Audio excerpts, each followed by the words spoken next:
We turn now to the Mueller report and the chairman of the House Oversight Committee, Congressman Elijah Cummings. He joins us from Baltimore. Mr. Chairman, thank you very much for being with us. I want to start with this. The report is out. The partisan divide seems wide or even wider than ever. What happens now? This document, the Mueller document, has now left us with a roadmap to go forward. I think he basically said to us as a Congress, it's up to you to take this further with regard to obstruction and other matters that might come up. Well, already, Mr. Chairman, Elizabeth Warren, Alexandria Ocasio-Cortez, Maxine Waters, Julian Castro have said we should begin proceedings to impeach the president. Are you there yet? I'm not there yet, but I can foresee that possibly coming. But again, the fact is that I think we have to be very careful here.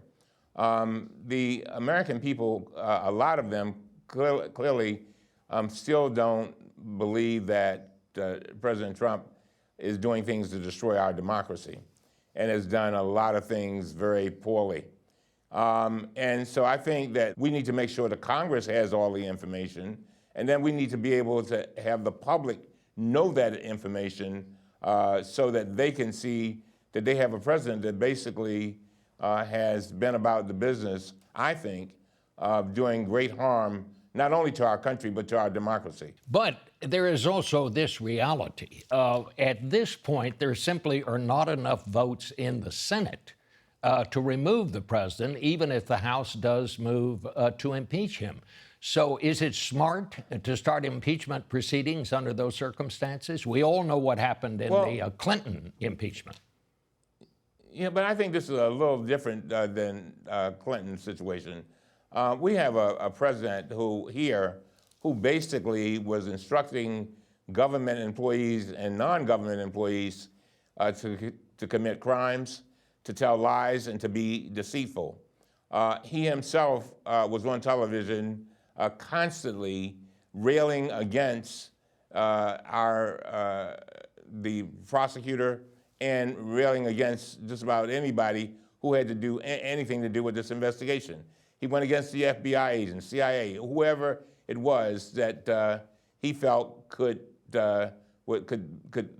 play a role in him being indicted. It's the numbers that we're talking about here. This is a political act, and if you do vote to impeach him and then the Senate votes not to remove him, won't that look like a victory for him?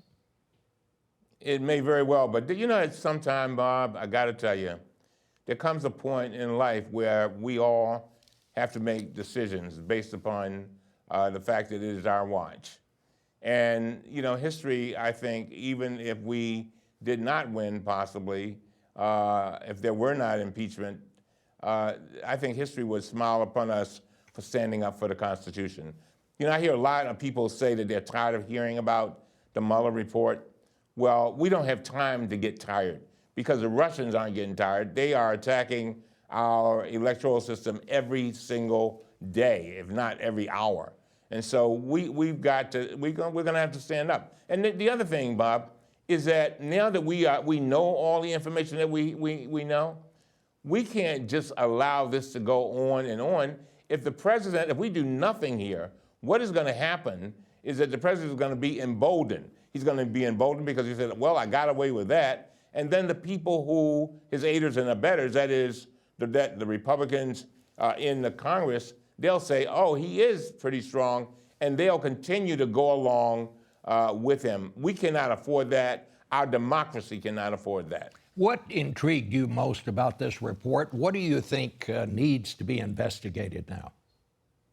Oh my God! I think we need to look at the finances of this president. I think we need to look at what he knew, with regard to the firing and of various people. We need to know why Mr. Barr gave us a one-sided summary, which has almost no resemblance to what's actually in the report. And we also need to know something else, Bob. We need to know from Mr. Mueller exactly what his intentions were.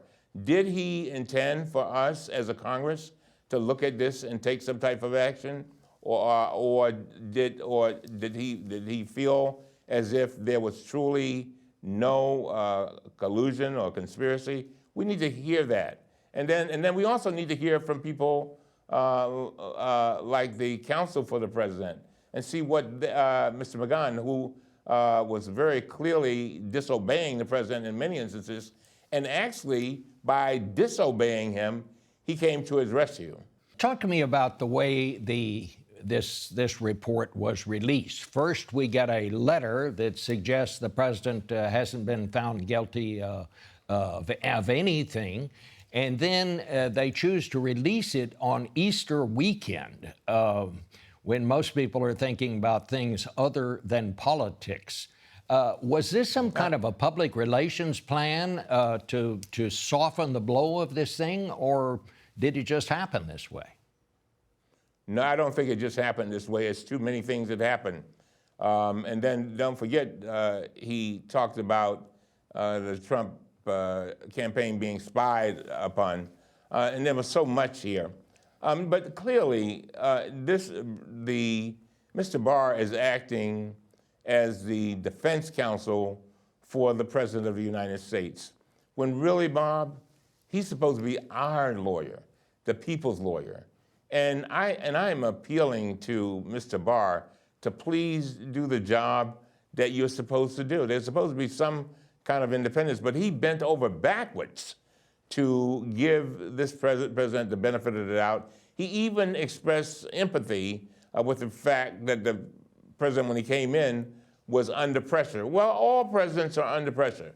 And if they're not, don't expect to be under pressure, they shouldn't do the job. What about McGahn? How do you feel about what he did?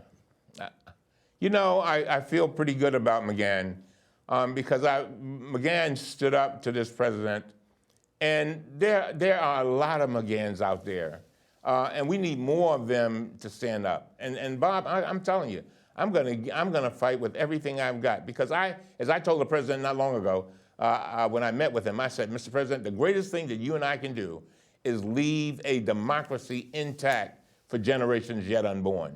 What do you have to say to you about that? He just smiled and put his head down, and that was it. Mr. Chairman, and this will be my final question, the investigation itself, did Special Counsel Mueller do a good job? I think he did do a good job, but I will know better once we see the report, the unredacted report come out. I want to say to everybody, all of our whistleblowers, we need your help, because the president and his lawyers are blocking every bit of information that we need to do our investigation. He has been trying to block us. I beg you, whistleblowers, come out, help us, call us. Mr. Chairman, thank you so much for joining us this morning. Thank you.